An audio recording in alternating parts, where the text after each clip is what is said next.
میرا پہلا سوال جو ہے وہ یہ ہے کہ جب آپ نے سے میں نے سوال پوچھا تھا کہ حضرت علی علیہ السلام نے جو قرآن جمع کیا تھا تو وہ اپنے دور خلافت میں اس کو ظاہر کیوں نہیں کیا یا پیش کیوں نہیں کیا، تو آپ نے اس کے طویل جواب میں ایک حدیث کا ریفرنس دیا تھا، اور یہ حدیث آپ نے پیش کی تھی کتاب سلیم ابن قیس ہلالی سے، حدیث نمبر 18 تھی وہ۔ ہوں۔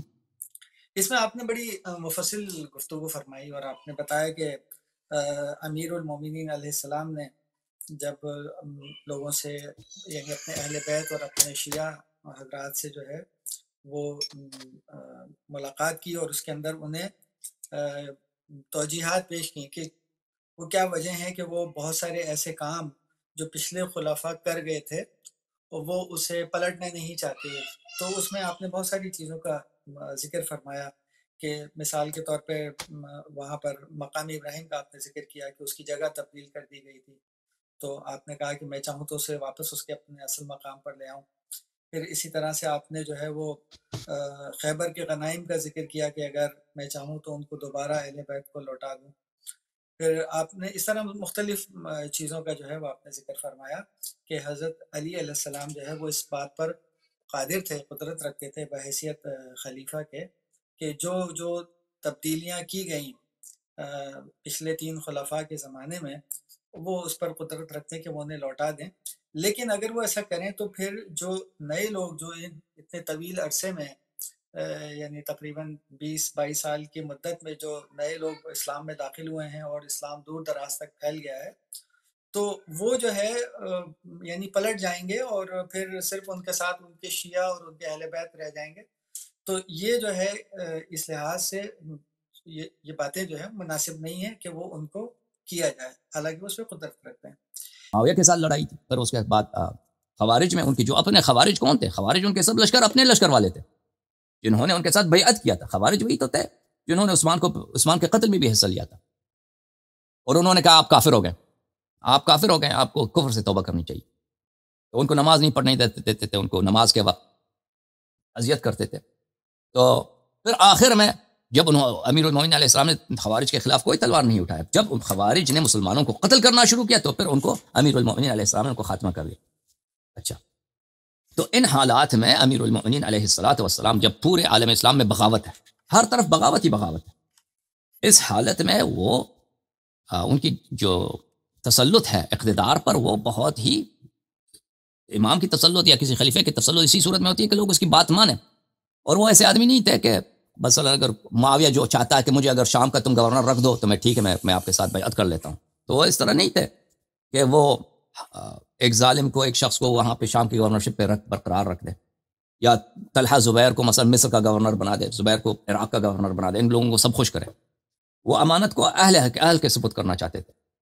تو امیر المؤمنین علیہ السلام مجبور تھے ان حالات میں کہ وہ تراویح پہ پابندی نہیں لگا سکتے، وہ خلفاء کے متعلق بھی ایسے جملے نہیں بیان کر سکتے، یعنی ابو بکر عمر کے متعلق ایسے جملے نہیں بیان کر سکتے تھے کہ اس میں ان کی مذمت ہو، وہ اپنی خلافت میں۔ وہ اسی بات کو معاویہ کو پتہ تھا، اور یہ تاریخ میں بہت اس طرح ہے کہ ابن ابی الحدید المعتزلی اپنی شرح نہج البلاغہ میں وہ کئی بار نقل کرتا ہے اس بات کو کہ معاویہ کو پتہ تھا کہ عراق میں جو امیر المومنین علیہ السلام کے فوج والے ہیں وہ ابو بکر عمر کو اچھی نظر سے، بلکہ ان کو افضل مانتے ہیں، اور امیر المومنین علیہ السلام کو غاصب جانتے ہیں۔ تو وہ ایسے خطوط لکھتا تھا کہ اس میں امیر المومنین علیہ السلام کو مجبور کرے کہ وہ ابو بکر عمر کے متعلق کچھ جملے کہے۔ مثلا اس کے خط میں ایک جملہ یہ ہے کہ اے علی، ہمیں یاد ہے علیہ الصلوۃ والسلام، ہمیں یاد ہے کہ جو اس دن تیرے گھر پہ حملہ ہوا تھا اور تیرے گردن پہ رسی ڈال کے تجھے نکالا گیا تھا بیعت کے لیے، تو اس کے خط لکھنے کا مقصد کیا تھا؟ ابن ابی الحدید معتزلی اس خط کے ذیل میں یہ کہتا ہے، اس معاویہ کا مقصد یہی تھا کہ وہ معاویہ کو بخوبی پتہ ہے کہ امیر المؤمنین علیہ السلام ابو بکر عمر کو غاصب سمجھتے ہیں، اور اس کے فوج والے ابو بکر عمر کی عزت کرتے ہیں، اس کو بہت بڑے مومن سمجھتے ہیں، بہت رسول پاک صلی اللہ علیہ وسلم کے بعد سب سے افضل مانتے ہیں۔ تو وہ ایسے جملے کہلوانا چاہتے ہیں ان سے کہ ان کی فوج ان کے خلاف بغاوت کر۔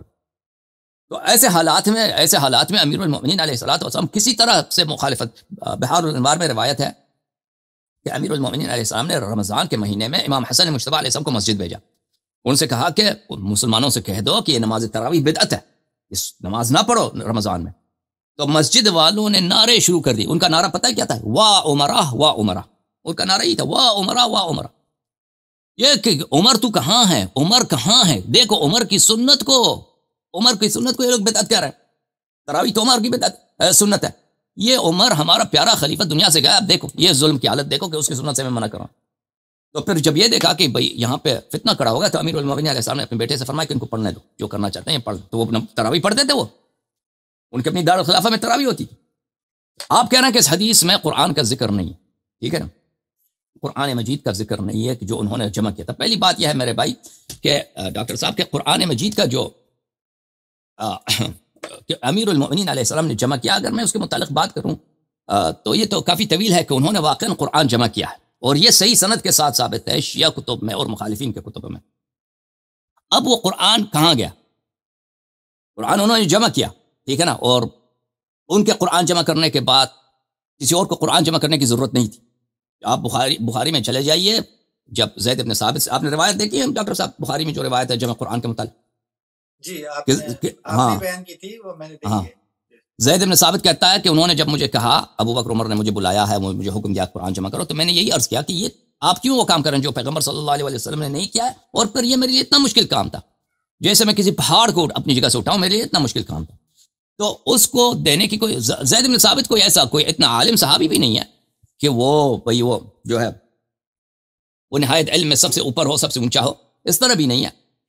تو اگر امیر المؤمنین علیہ السلام نے جمع کیا قرآن، تو دوسرے قرآن جمع کرنے کی کیا ضرورت تھی؟ ٹھیک ہے، اب میں آپ کی خدمت میں عرض کروں،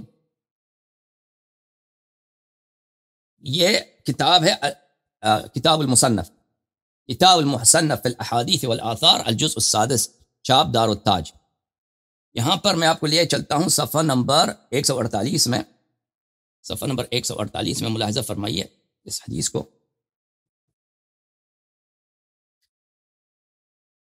اول من جمع القرآن، سب سے پہلے کس نے قرآن جمع کیا؟ صفحہ نمبر 148 میں، ٹھیک ہے. اس میں دو حدیث ہیں، ایک حدیث ہے کہ ابو بکر نے قرآن جمع کیا، ابو بکر نے قرآن جمع کیا، وہی زید بن ثابت والی، کہ زید بن ثابت نے کو حکم دیا کہ قرآن جمع کرو. پھر دوبارہ عثمان کو دوبارہ جمع کرنا پڑا، تو اس پہ کیا ہوا کہ عثمان کے زمانے میں دوبارہ جمع کرنا پڑا، ٹھیک ہے نا. اس کی وجہ کیا ہے؟ یہ تاریخ میں، مخالفین کی تاریخ میں نہیں ملتا اس کی وجہ کہ کیوں ابو بکر کے زمانے میں جب قرآن جمع ہوا ہے، زید بن ثابت نے جمع کیا ہے، تو عثمان کے زمانے میں دوبارہ جمع کرنے کی کیا ضرورت تھی؟ ٹھیک ہے نا، وہ نہیں ملتا. اس کی وجہ یہ ہے کہ اس قرآن کو بکری کھا گئی تھی. حقیقت یہ ہے کہ اس قرآن کے ساتھ لاپرواہی ہوئی ہے. وہ قرآن عائشہ کے پاس تھی، عائشہ سے بکری کھا گئی وہ قرآن. تو پھر صحابہ نے اپنے قرآن جمع کیے تھے اسی سائڈ میں، ان کے نسخوں میں بڑا اختلاف تھا، مختلف مینوسکرپٹس تھے قرآن کے، تو اس میں بڑا اختلاف تھا، تو اس کے عثمان کو دوبارہ جمع کرنا پڑا. اچھا، اس میں تو کس نے سب سے پہلے قرآن جمع کیا؟ اس میں یہ ہے کہ بھلے یہ پہلی روایت یہ مخالفین، ہماری روایت تھوڑی ہے، یہ مخالفین کی روایت ہے کہ پہلی روایت یہ ہے کہ ابو بکر نے جمع کیا. دوسری جو روایت ہے، یہ روایت یزید ابن ہارون ابن عون، یہ یزید ابن ہارون ابن عون رجال بخاری میں سے ہے.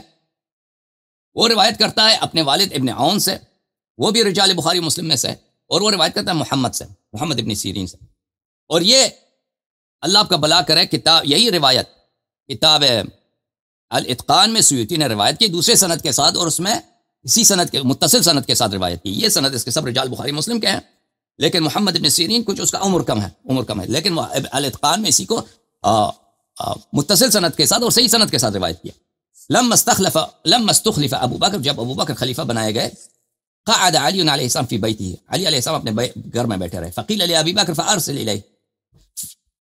الیہ، ابو بکر سے کہا گیا کہ وہ تو بیعت کے لیے نہیں آ رہے، ان کو بلا دے. ان کو بلایا. اکرہت خلافتی، کیا تو میرے خلافت سے ناراض ہے؟ خلافت میری پسند نہیں ہے؟ قال لا لم اکرہ خلافتک، نہیں آپ کی خلافت مجھے نامنظور نہیں ہے، اس سے مخالفت نہیں، ولکن کان القرآن یزاد فی، قرآن میں اضافہ ہو رہا تھا، یعنی پیغمبر صلی اللہ علیہ وسلم جب زندہ تھے تو مزید وحی آتا تھا. فلما قبض، جب رسول پاک صلی اللہ علیہ وسلم دنیا سے چلے گئے، جعلت علی ان لا ارتدی الا الى الصلاة حتى اجمعه، جب پیغمبر صلی اللہ علیہ وسلم دنیا سے گئے تو میں نے عہد کیا اپنے آپ سے، میں نے ہوتی ہے ایک احرام کے والا کپڑا ہوتا ہے کندھے پہ ڈالتے ہیں، وہ اپنے یعنی گھر سے باہر نہ نکلوں مگر نماز کے لیے، حتی اجمع للناس، تاکہ میں قرآن جمع کروں. فقال ابو بکر نعم ما رأیت، ابو بکر نے کہا کہ یہ آپ کا اچھا فیصلہ ہے. اچھا، تو اس کو اگر اسی روایت کو اگر آپ کتاب اتقان وغیرہ میں دیکھیے تو اس میں یہی ہے کہ امیر المؤمنین علیہ الصلوۃ والسلام نے قرآن جمع کیا. اب میں اس بات کو طول نہیں دیتا. تو انہوں نے ان کا جمع کرنا یہ ثابت ہے، مخالفین کی کتب سے ثابت ہے.